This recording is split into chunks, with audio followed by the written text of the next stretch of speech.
이번에는 갯벌을 알아보겠습니다.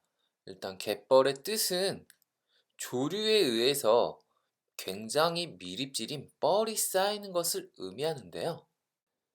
그림 아래쪽 그림을 한번 보시면 구불구불한 선이 강이죠. 하천입니다.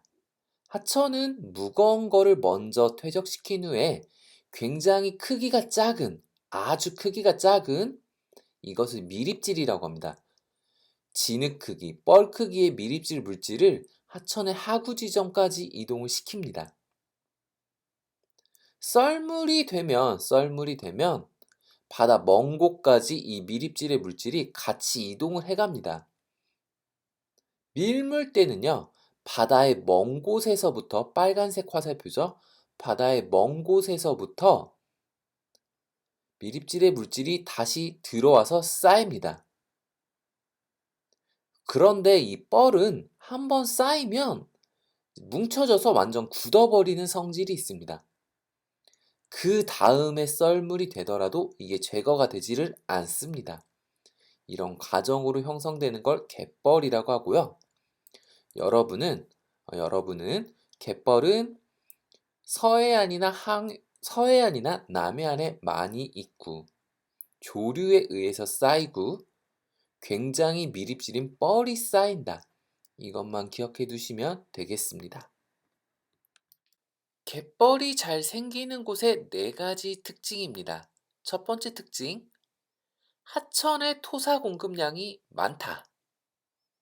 굉장히 밀입질인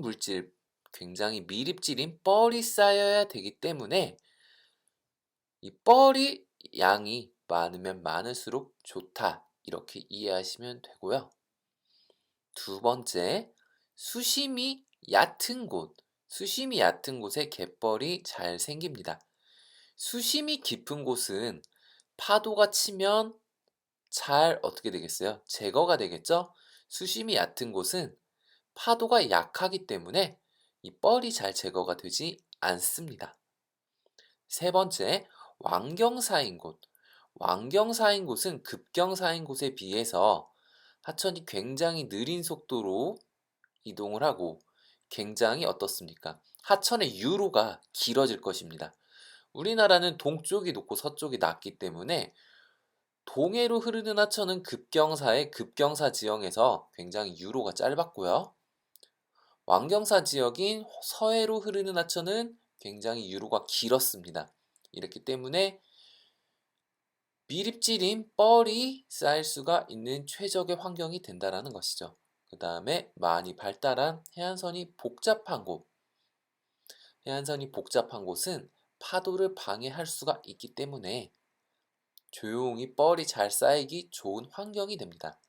이 네 가지 특징 기억해 두시고요. 이 네 가지가 잘 이루어진 곳이 우리나라의 서해안, 남해안입니다. 그래서 특히 우리나라의 서해안은 세계적으로 유명한 갯벌들이 아주 많이 있습니다. 갯벌의 중요한 기능 알아보겠습니다. 갯벌이 굉장히 가치가 있는데요. 첫 번째로 다양한 생물종의 서식합니다. 오염물질 정화, 태풍이나 해일을 완화시키는 역할도 합니다. 미리 갯벌에서 물을 흡수할 수 있기 때문이죠. 양식장, 염전, 그리고 또한 관광지, 신안 같은 곳 생각하시면 되죠. 굉장히 중요한 기능이 많이 있습니다. 갯벌과 관련된 몇 가지 지도 같이 살펴보겠습니다. 첫 번째, A라고 써 있는 곳은 개화도 유명하죠. 이곳에 바다의 점이 찍혀 있습니다. 바다에 찍혔기 때문에 이것은 갯벌입니다. 갯벌을 다른 말로 간석지라고 하기도 합니다. B를 보시면 간척후라고 나와 있습니다. 간석지였던 곳을 바닷물이 들어오지 않게 비와 같은 방조제를 쌓았고요. 그 후에 이 간석지였던 곳에 물을 빼내고 흙을 부어서 이곳을 농경지로 만들었습니다. C는 청호저수지입니다. 이 청호저수지는 자연적인 호수가 아닙니다. 농사를 짓기 위해 만들었던 인공적인 저수지입니다. 수능에 나온 적도 있으니까 반드시 알아두셨으면 좋겠습니다. 해안 지형입니다. A는 만조 때 물에 잠깁니다. 물에 잠기는 곳은 간석지, 갯벌입니다. B는 만조가 되어도 물에 잠기지 않습니다. 모래가 주로 퇴적된 사빈입니다. C는 사구가 되겠습니다. 방풍림 있죠? 이 방풍림이 뒤에 마을을 막아주고 있습니다. A, 간석지 같은 경우에는 조류가 퇴적을 했죠.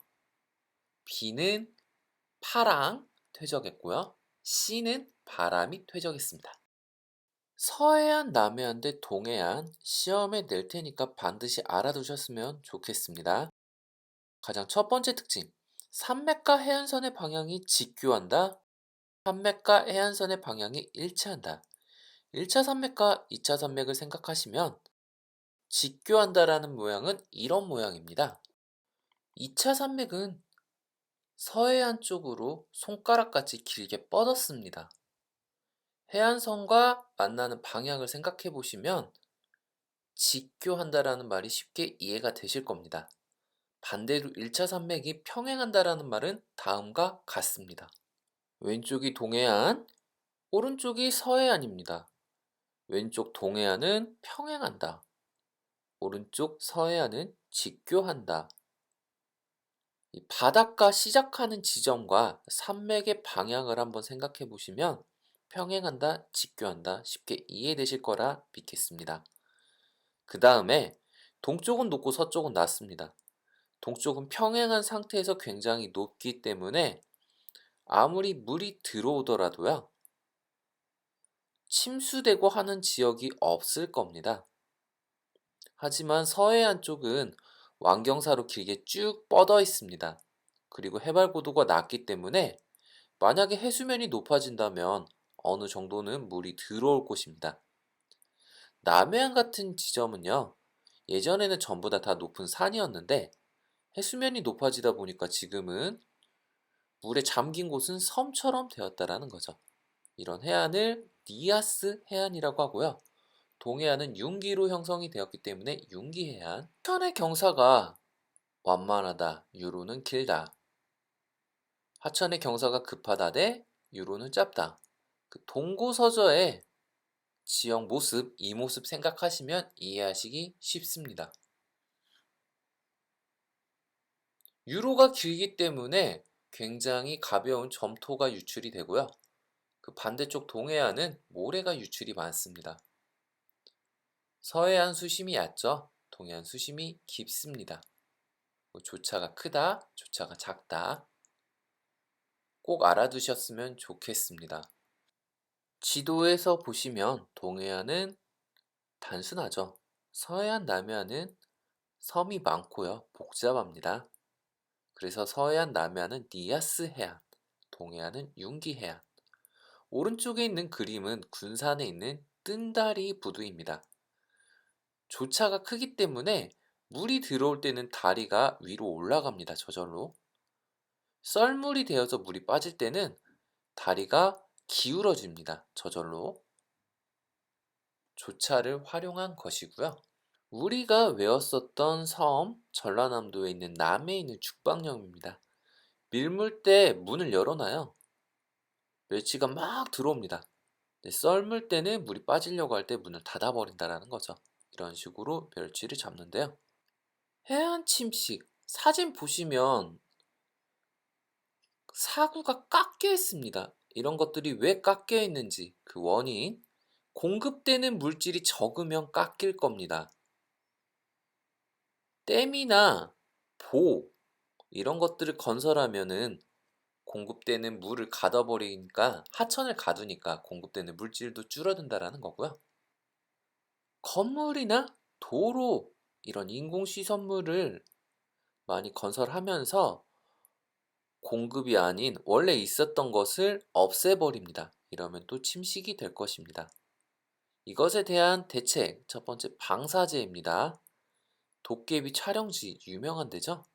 이곳에 이런 방사제가 있고요. 그다음에 모래 포집기, 그로인. 왼쪽은 모래 포집기입니다. 날아가지 않게 모래를 이렇게 막는 거고요. 그로인, 연안류의 방향에 따라 사빈이 많이 파괴가 되지 않고 일부가 쌓여 있는 걸 그림상 왼쪽에서 확인하실 수가 있습니다. 다시 사진 보시면 왼쪽 그로인이고요. 아까 우리 그림에서 봤던 것 같이 사빈의 일부가 침식이 되지 않은 걸 확인하실 수가 있습니다. 우리 해안 지형 이제 배웠는데요. 몇 가지 지형도 보는 방법 안내하고 마치겠습니다. 첫 번째, B라고 써 있는 곳. 바다이라는 것은 아실 겁니다. 바다예요. 그런데 점이 찍혔습니다. 바다에 점이 찍히면 갯벌. C 같은 경우에는 바다, 육지가 만나는 곳, 이곳을 해안이라고 합니다. 해안에 점점점점 찍혀 있습니다. 해안에 쌓인 거니까 이것은 사빈이 되겠고요. D 찾았습니까? D는 꾸불꾸불한 거, 이런 모양은 암석해안이란 뜻이고요. 절벽이란 뜻이 되겠습니다. 보통 해시계인 경우가 많습니다. 그림에서 육지의 안쪽입니다. 육지의 안쪽. 바다였으면 갯벌, 해안가였으면 사빈, 육지 안쪽에 점이 찍히면 사구가 되겠습니다. 특히 서해안은 해안사구가 유명합니다. A는 그냥 섬입니다. 그냥 섬. B는 육지는 아니고 섬인데요. 섬은 섬인데 점점점점이 찍힌 것과 같이 연결이 되어 있습니다. 아, 이것은 육계사주와 연결되었네. 육계도입니다. C는 바닷가에 그냥 점이 찍혀 있습니다. 만에 주로 형성이 되어 있는 갯벌입니다. D는 이제 동해안에 있는데 이것도 섬이 육지와 연결되어 있습니다. 육계도가 되겠습니다. E는 해안가에 점점점점 사빈입니다. 서해안, 남해안은 갯벌이 많습니다. 그리고 특히 어디가 더 많냐면 서해안이 더 많습니다. 가는 서해안, 나는 남해안, 다는 동해안이 되겠습니다. 그 다음에 간척 사업을 많이 하다 보니까 줄어들었다는 증감률 표시가 나와 있고요. A, B, C, D, E. A는 육계도 연결돼 있죠. B는 그냥 섬, C는 절벽, 그런데 고립되어 있습니다. C 스택. D는 해안가 쪽에 점점점점 사빈이고요. E 같은 경우에는 좀 더 안쪽에 있으니까 사구입니다. 방풍림과 같은 나무가 있는 표시도 나와 있습니다.